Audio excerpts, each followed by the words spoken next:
नमस्कार दोस्तों। आज हम बात करने वाले हैं राजस्थान के लोक देवता के उन प्रश्नों की जो सीईटी, एलडीसी, पटवार एंड पुलिस एग्जाम्स में बार बार पूछे जा चुके हैं।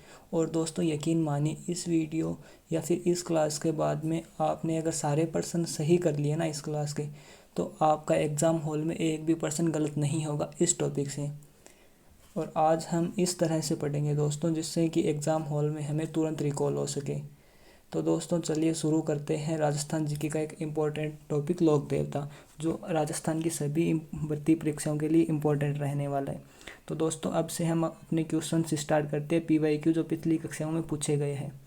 तो दोस्तों अपना फर्स्ट क्वेश्चन नंबर 1 है, तेजाजी का प्रमुख मेला कहाँ बढ़ता है। और दोस्तों ये प्रश्न राजस्थान पुलिस एग्ज़ाम में 2018 में पूछा गया है। तो दोस्तों आपको इसका राइट आंसर बताना है। ऑप्शन ए है असिंदर, ऑप्शन बी है परबतसर, ऑप्शन सी है गोगामेडी और ऑप्शन डी है सामरदा। तो दोस्तों अपना राइट ऑप्शन होगा ऑप्शन बी परबतसर। दोस्तों चलते हैं नेक्स्ट क्वेश्चन पे। रामदेव जी का मुख्य तीर्थ स्थल कहाँ पे स्थित है। और ये क्वेश्चन है जो अपना पटवारी में पूछा गया है। तो दोस्तों आपको बताना है इसका उत्तर। तो दोस्तों ऑप्शन ए है जालोर, ऑप्शन बी है बाड़मेर, ऑप्शन सी है बीकानेर और ऑप्शन डी है पाली। तो दोस्तों मैं बताऊं तो इसका राइट आंसर होगा बाड़मेर, क्योंकि दोस्तों वैसे तो रामदेव जी का जो समाधि स्थल है रामदेव वो जैसलमेर में, बट बाड़मेर में भी मुख्य स्थल है। ओके दोस्तों चलते हैं नेक्स्ट क्वेश्चन पे। तो अपना क्वेश्चन नंबर 3 होगा, गोगा जी का मुख्य मेला कहाँ बढ़ता है। और ये क्वेश्चन अब जो राजस्थान एलडीसी में पूछा गया 2018 में। तो दोस्तों आप अगर ये क्वेश्चन सही कर पा रहे हो तो आप एग्ज़ाम हॉल में इस टॉपिक के सारे क्वेश्चन सही कर पाओगे। तो दोस्तों इसका राइट आंसर होने वाला है गोगामेडी हनुमानगढ़, क्योंकि जो गोगा जी का मुख्य मेला है वो गोगामेडी हनुमानगढ़ में ही बढ़ता है। तो दोस्तों चलते हैं अब नेक्स्ट क्वेश्चन पे। नेक्स्ट क्वेश्चन है, पाबूजी राठौड़ की पूजा कब की जाती है। और ये RSMSSB CET 2022 में पूछा हुआ है। तो दोस्तों इसका ऑप्शन ए है श्रावण अमावस्या को, ऑप्शन बी है भाद्रपद कृष्णा नवमी को, ऑप्शन सी है आषाढ़ पूर्णिमा को, ऑप्शन डी है कार्तिक एकादशी को। तो दोस्तों इसमें अपना राइट आंसर होगा भाद्रपद कृष्णा नवमी को बाबूजी राठौड़ का जो मेला है वो मनाया जाता है, या फिर इस खास पूजा की जाती है। तो दोस्तों चलते हैं नेक्स्ट क्वेश्चन पे। राजस्थान के लोक देवता देवनारायण जी, उनका मुख्य मेला कहाँ लगता है। तो दोस्तों ऑप्शन ए है परबतसर, ऑप्शन बी है गोगामेडी, ऑप्शन सी है मेलगढ़ टोंक और ऑप्शन डी है असिंदर। तो दोस्तों ये क्वेश्चन राजस्थान पटवारी 2021 में पूछा हुआ है और इसका राइट आंसर होगा ऑप्शन सी मेलगढ़ टोंक में। दोस्तों चलते हैं नेक्स्ट क्वेश्चन की तरफ। हरबूजी महाराज के किस क्षेत्र के लोक देवता माने जाते हैं। ये दोस्तों काफ़ी इंपॉर्टेंट क्वेश्चन है और बहुत सारे एग्जाम्स में पूछा हुआ है। ऑप्शन ए है मेवाड़, ऑप्शन बी है मारवाड़, ऑप्शन सी है हाड़ौती और ऑप्शन डी है शेखावटी। तो दोस्तों इसका अपना राइट आंसर होगा मारवाड़। और ये क्वेश्चन राजस्थान पुलिस कांस्टेबल के एग्जाम है उसमें पूछा हुआ है 2010 में। तो चलिए दोस्तों चलते हैं अगले क्वेश्चन पे। मेहाजी महाराज का मुख्य मेला कहाँ बढ़ता है। और ये क्वेश्चन एलडीसी में पूछा गया है। तो दोस्तों इसका अपना राइट आंसर होगा परबतसर नागौर में मेहाजी महाराज का जो मुख्य मेला है वो बढ़ता है। चलते हैं अगले क्वेश्चन पे।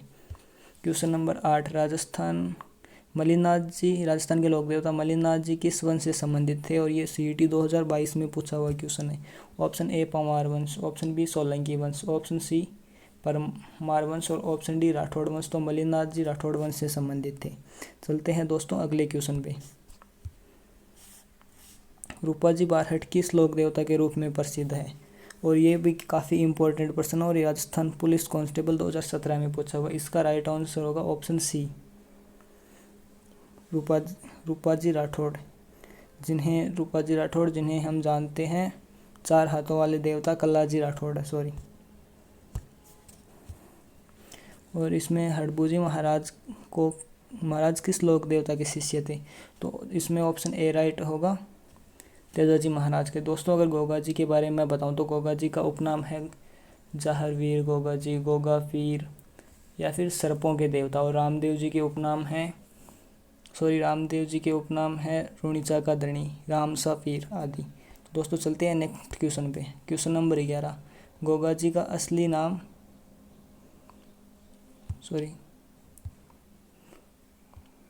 गोगा जी का असली नाम क्या था? तो दोस्तों मैं बताऊं तो गोगा जी का असली नाम था वो था गोगा जी चौहान, क्योंकि ये चौहान वंश के थे। इनके पिता का नाम था जेवर सिंह चौहान। तो दोस्तों चलते हैं अगले क्वेश्चन पे। क्वेश्चन नंबर 12, बाबूजी राठौड़ का जन्म कहाँ पे हुआ था? Option A Kolu Nagaur, option B Melgarh Tonk, option C Gogamedi Hanumangarh, option असिंदर अजमेर। तो दोस्तों बाबूजी का जन्म स्थान वो कोल्लू गांव नागौर जिले में है, जिसे हम कोल्लू मंड भी कहते हैं। और ये गोगामेडी हनुमानगढ़ है, ये गोगा जी का जन्म स्थान है। ओके दोस्तों चलते हैं नेक्स्ट क्वेश्चन पे। क्वेश्चन नंबर 13, तेजाजी की सवारी किस पशु पर होती है? तो दोस्तों मैं बताऊं तो लगभग सारे लोक देवता ऐसे ही है जिनकी सवारी घोड़े पे ही होती है, ठीक है। और तेजाजी का घोड़ा था उसका नाम था लीलन, या फिर जिसे सिंगारी बोलते हैं। ओके दोस्तों चलते हैं नेक्स्ट क्वेश्चन पे। क्वेश्चन नंबर 14, रामदेव जी को किस जाति के आराध्य देव माने जाते हैं? और ये पुलिस कांस्टेबल 2021 में पूछा हुआ है। Option A Jat, option B Rajput, option C Meghwal और ऑप्शन डी गुजर। तो दोस्तों मैं बताऊं तो इसका राइट आंसर होगा ऑप्शन सी मेघवाल। और रामदेव जी महाराज ने एक कांवड़िया पंथ भी चलाया था जिसमें मेघवाल समाज के लोग शामिल होते थे। दोस्तों चलते हैं नेक्स्ट क्वेश्चन पे। क्वेश्चन नंबर 15, देवनारायण जी किस जाति के आराध्य देव है? और ये राजस्थान सीईटी में पूछा हुआ है। ऑप्शन ए है जाट, ऑप्शन बी गुजर, ऑप्शन सी मेघवाल और ऑप्शन डी है भील। तो दोस्तों देवनारायण जी है वो गुर्जर जाति के आराध्य देव है। ओके, और जाट जाति के आराध्य देव है तेजाजी। मेघवाल जाति के रामदेव जी। दोस्तों चलते हैं अगले क्वेश्चन पे। ओके दोस्तों चलते हैं नेक्स्ट क्वेश्चन पे। क्वेश्चन नंबर 16, मल्लीनाथ जी का मेला कहाँ भरता है? तो ऑप्शन ए है तिलवाड़ा बाड़मेर, ऑप्शन बी है परबतसर, ऑप्शन सी है असिंदर और ऑप्शन डी है मेलगढ़। तो दोस्तों मैं बताऊं तो जो मल्लीनाथ जी का मेला है वो भरता है तिलवाड़ा बाड़मेर में, और परबतसर में मेला भरता है तेजाजी का। और ये क्वेश्चन काफ़ी इंपॉर्टेंट क्वेश्चन है क्योंकि दोस्तों ये राजस्थान पटवारी 2021 में भी आया हुआ है। ओके दोस्तों चलते हैं नेक्स्ट क्वेश्चन पे। क्वेश्चन नंबर 17, हरभूजी महाराज का संबंध किस लोक देवता से माना जाता है? और ये राजस्थान पुलिस कांस्टेबल में पूछा हुआ प्रश्न है। Option A Tejaji, option B Goga ji, option C Ramdev ji और ऑप्शन डी देवनारायण जी। तो दोस्तों अगर मैं आपको देवनारायण जी के बारे में बताऊं तो देवनारायण जी की पढ़ सबसे लंबी, सबसे छोटी और सबसे प्रसिद्ध पढ़ है, ठीक है। और गोगा जी महाराज का मैं बताऊं तो जहाँ पे गोगा जी महाराज की जो पूजा स्थल है उसे अपन मेड़ी कहते हैं, गोगा मेड़ी। और रामदेव जी के जो भगत होते हैं उन्हें अपन रिखिया कहते हैं। और जो पैदल यात्री होते हैं उनको अपन जैसे जैसलमेर साइड की भाषा उसमें जात्री बोलते हैं, स्थानीय भाषा में। ओके, तो इसका राइट आंसर होगा तेजाजी। तो चलते हैं दोस्तों नेक्स्ट क्वेश्चन पे।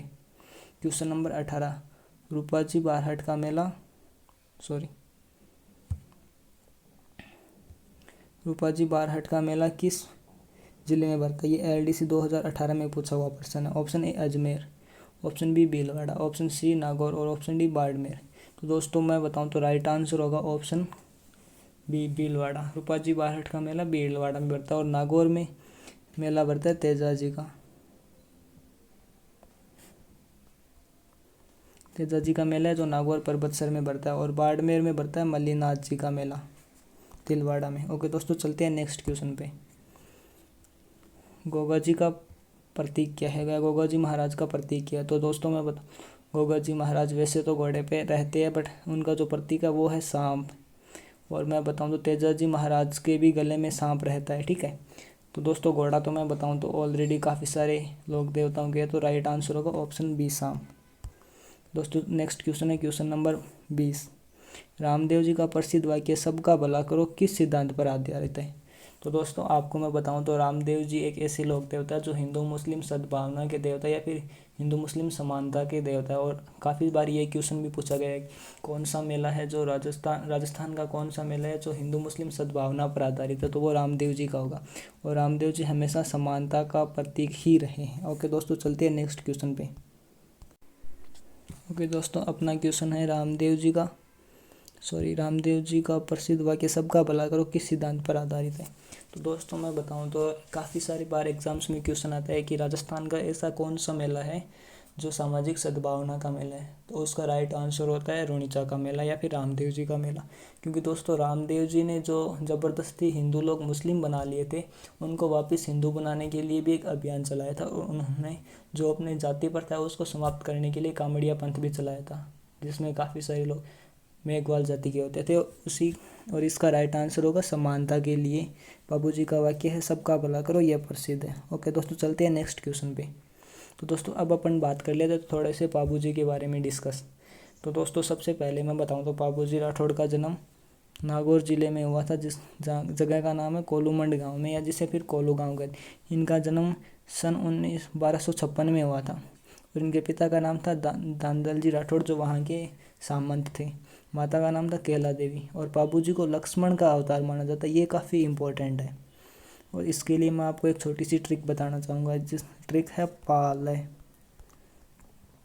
जब भी बाबू जी का नाम आए, पा से बाबू जी, लय से लक्ष्मण के अवतार, ठीक है। और बाबू जी की उपासना है वो बाबू जी की फड़ के माध्यम से की जाती है। दोस्तों पश्चिमी राजस्थान के बाबू जी पर सर्वाधिक लोकप्रिय पड़ा, ये क्वेश्चन एग्जाम में आ चुका है। और बाबू जी की जो सवारी है वो घोड़ी पे निकाली जाती है, और बाबू जी की घोड़ी, उसका नाम था केसर कालमी घोड़ी।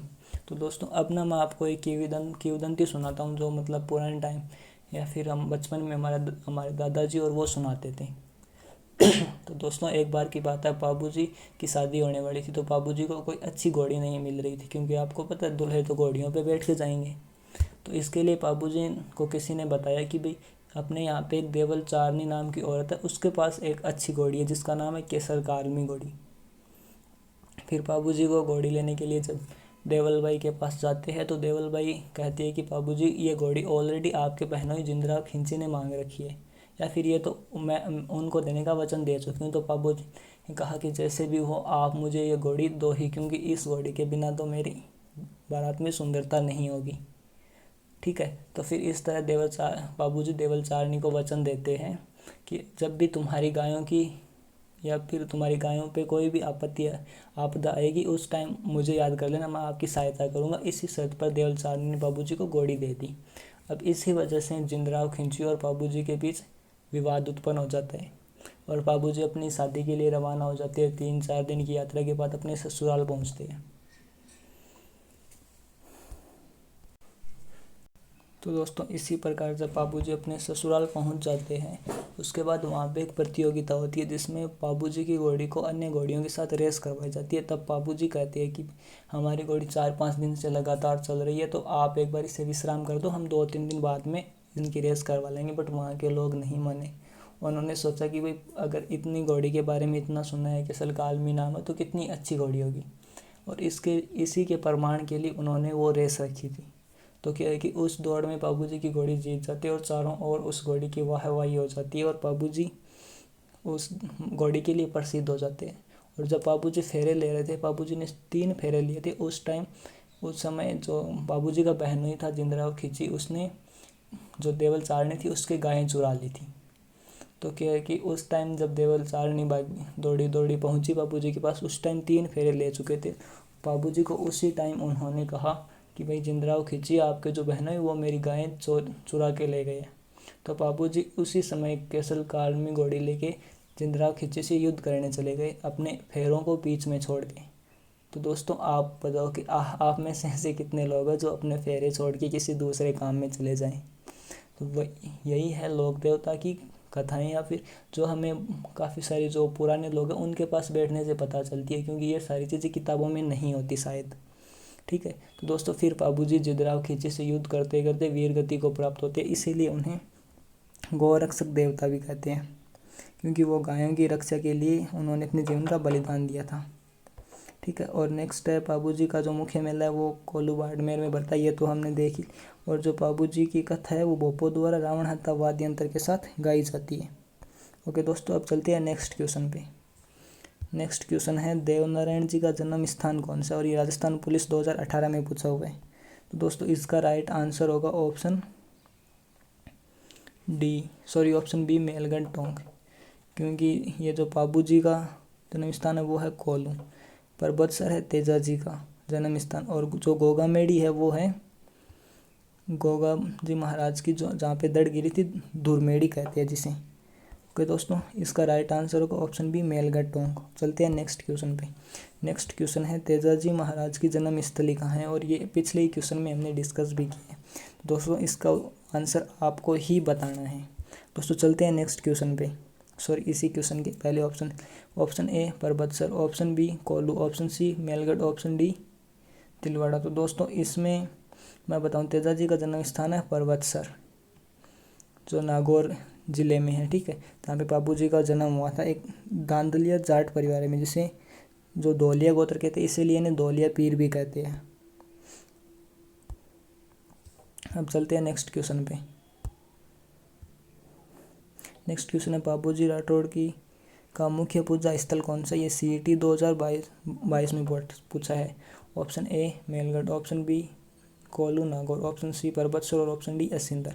तो दोस्तों अपना राइट आंसर होगा ऑप्शन बी कोल्लू नागौर, क्योंकि इसके बारे में हम पहले ही चर्चा कर चुके हैं। नेक्स्ट क्वेश्चन पे चलते हैं। नेक्स्ट क्वेश्चन है गोगा जी को किस नाम से जाना जाता है, या फिर गोगा जी का अन्य नाम क्या है। तो ये राजस्थान LDC 2018 में पूछा, और ये काफ़ी सारे कम से कम 20 से 25 एग्जाम्स में ये क्वेश्चन आ चुका है, और पूरी की पूरी संभावना है कि आने वाले एग्जाम में ये क्वेश्चन ज़रूर छपेगा। तो ऑप्शन ए है जाहर वीर या फिर Jahar Pir Goga ji, option B Balaji, option C Ratandev और ऑप्शन डी रूपदेव। दोस्तों इसका राइट आंसर होगा ऑप्शन ए जाहर वीर गोगा जी। अगर मैं आपको अन्य नाम के बारे में बताऊं तो जैसे सर्परक्षक देवता हो गए, जाहर पीर हो गए, जिंदा पीर हो गए, ये गोगा जी के नाम है। ओके, तो चलते हैं नेक्स्ट क्वेश्चन पे। नेक्स्ट क्वेश्चन है रामदेव जी का मुख्य मेला किस महीने में लगता है। तो दोस्तों मैं बताऊं तो रामदेव जी का मुख्य मेला लगता है, ऑप्शन ए है फाल्गुन, ऑप्शन बी भाद्रपद, ऑप्शन सी आषाढ़ और ऑप्शन डी है चैत्र। ये राजस्थान पुलिस कांस्टेबल 2019 में पूछा हुआ प्रश्न, और दोस्तों काफ़ी इंपॉर्टेंट क्वेश्चन और कॉमन क्वेश्चन है, शायद सभी को ये क्वेश्चन आता भी होगा। तो इसका राइट आंसर होगा ऑप्शन बी भाद्रपद, क्योंकि भाद्रपद शुक्ल द्वितीया से भाद्रपद कृष्ण द्वितीया से एकादशी तक बाबू जी का मेला भरता है। ओके दोस्तों, चलते हैं नेक्स्ट क्वेश्चन पे। नेक्स्ट क्वेश्चन है बाबूजी राठौड़ को किसका अवतार माना जाता है, और इसके लिए मैंने आपको एक ट्रिक बताई थी, पाल। पा मतलब बाबूजी और ल मतलब लक्ष्मण का अवतार। तो दोस्तों बाबूजी को लक्ष्मण का अवतार माना जाता है, और ये काफ़ी सारी एग्जाम्स में पूछा हुआ प्रश्न है, और CET में भी पूछा हुआ है 2023 में, और संभावना है कि आने वाली CET में भी यही क्वेश्चन आएगा। क्वेश्चन नंबर 27, मल्लिनाथ जी का संबंध किस जिले से है। ये LDC 2018 में पूछा हुआ प्रश्न। Option A Nagaur, option B Barmer, option C Tonk और ऑप्शन डी जोधपुर। तो दोस्तों इसका राइट आंसर होगा बाड़मेर। बाड़मेर में एक जगह है जिसका नाम है तिलवाड़ा, या फिर जिसे तलवाड़ा बोल, और इसका सबसे आसान ट्रिक है याद करने की, मल्ली तल्ली। मल्ली तिलवाड़ा को अपन तल्ली बोल सकते हैं, तो मल्ली तल्ली मल्ली तल्ली मल्ली तल्ली। ओके दोस्तों, शायद आपको याद भी हो गया होगा। चलते हैं नेक्स्ट क्वेश्चन पे। तेजाजी की बहन का क्या नाम था, जिसकी गायें छुड़ाते हुए तेजाजी वीरगति को प्राप्त हुए थे। तो दोस्तों मैं बताऊं तो ऑप्शन ए है पेमल, ऑप्शन बी है सुहागा, ऑप्शन सी कमला और ऑप्शन डी है देवली। तो दोस्तों इसमें अपना राइट आंसर हो जाएगा पेमल। ठीक है दोस्तों, राइट आंसर होगा पेमल तेजाजी की बहन थी, और ये जो देवली या फिर जिसे देवल चारण कहते हैं वो थी बाबूजी की बहन, बाबूजी की बहन। ओके दोस्तों, चलते हैं नेक्स्ट क्वेश्चन पे, और अपना क्वेश्चन है देवनारायण जी का संबंध किस कुल से था। तो दोस्तों ये पटवारी 2021 में पूछा क्वेश्चन है। ऑप्शन ए है चौहान, ऑप्शन बी है गुर्जर, ऑप्शन सी परमार और ऑप्शन डी है राठौड़। दोस्तों इसका राइट आंसर होगा गुर्जर, ऑप्शन बी, क्योंकि ये गुर्जरों के देवता माने जाते हैं। और अपना जो लास्ट एंड फाइनल क्वेश्चन है वो है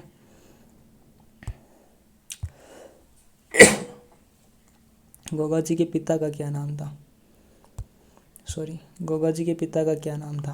तो दोस्तों इसका ऑप्शन ए है जोरावर सिंह, ऑप्शन बी है धन्ना जी, ऑप्शन सी है जालिम सिंह और ऑप्शन डी है पाबू सिंह। तो दोस्तों ये तो मैं बताऊं तो पाबू जी लोक देवता, राइट आंसर होगा जेवर सिंह चौहान, जो गोगा जी के पिता थे। और गोगा जी भी चौहान जाति के थे, जिन्हें अपन नागों के रक्षक देवता भी कहते हैं। ठीक है दोस्तों, अब चलते हैं नेक्स्ट क्वेश्चन पे। और ये अपना लास्ट था, थोड़ा सा रामदेव जी के बारे में अपन डिस्कस कर लेते हैं। दोस्तों रामदेव जी का जन्म है वो भाद्रपद शुक्ल द्वितीया या दूज को हुआ था, जिसे बाबे की दूज भी कहते हैं, ठीक है। और इनका जन्म स्थान रुणीचा जैसलमेर में हुआ था, सॉरी बाड़मेर गलती से आ गए, ठीक है। और रामदेव जी के पिता का नाम था अजमल जी तंवर। आपने शायद एक गाना भी सुना होगा रामदेव जी का कि खम्मा खम्मा ओ मारे रुणीचा राधनिया अजमाल जी के कंवरा, यानी अजमाल जी इनके पिता थे। इनकी माता का नाम था माता मैणा दे के लाल, मैणा देवी। और इनके ओके दोस्तों, रामदेव जी ने एक पंथ भी चलाया था जिसका नाम था कामड़िया पंथ। अपना अगला टॉपिक है रामदेव जी को लोक देवता या गरीबों के देवता भी कहते हैं। और रामदेव जी के कुछ अन्य नाम भी हैं। जैसे मैं आपको रामदेव जी के अगर उपनाम बताऊं ना, तो रामदेव जी के उपनाम है कृष्ण के अवतार। रामदेव जी कृष्ण के अवतार है, ये कैसे याद रखना है, राकेश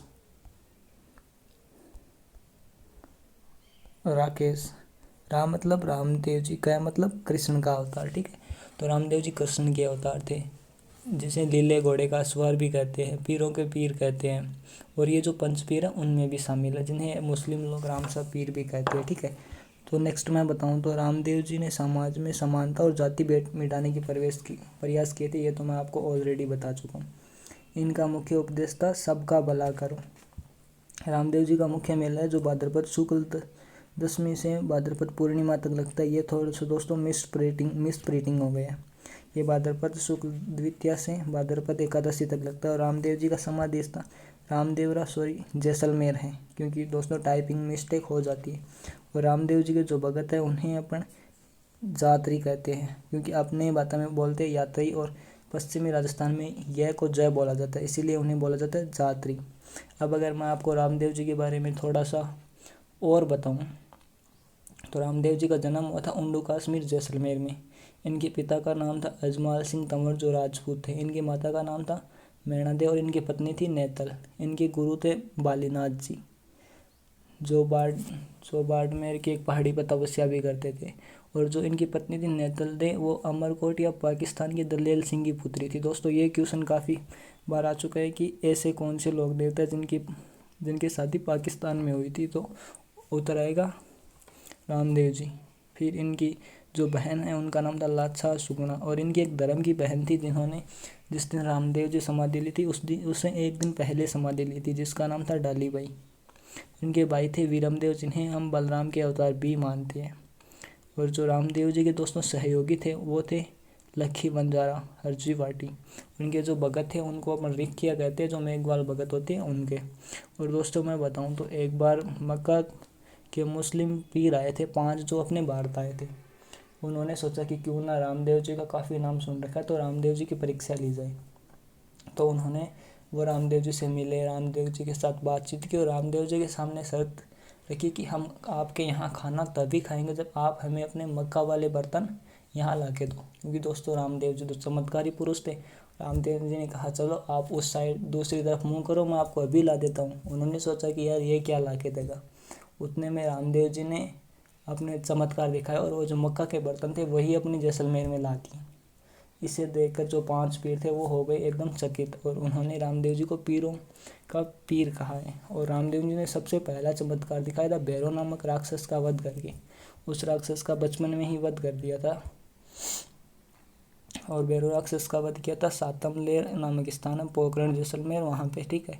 और रामदेव जी ही एक ऐसे लोक देवता है जो एक कवि भी थे। उन्होंने 24 वाणियाँ ग्रंथ की रचना की है, जिसमें 24 भाषाओं में, और सबसे ज़्यादा प्रयोग मारवाड़ी किया, जिसे अपन बाबा की पर्ची भी बोल सकते हैं। ओके दोस्तों, तो आज का सेशन कैसा लगा आपको कमेंट में ज़रूर बताना है।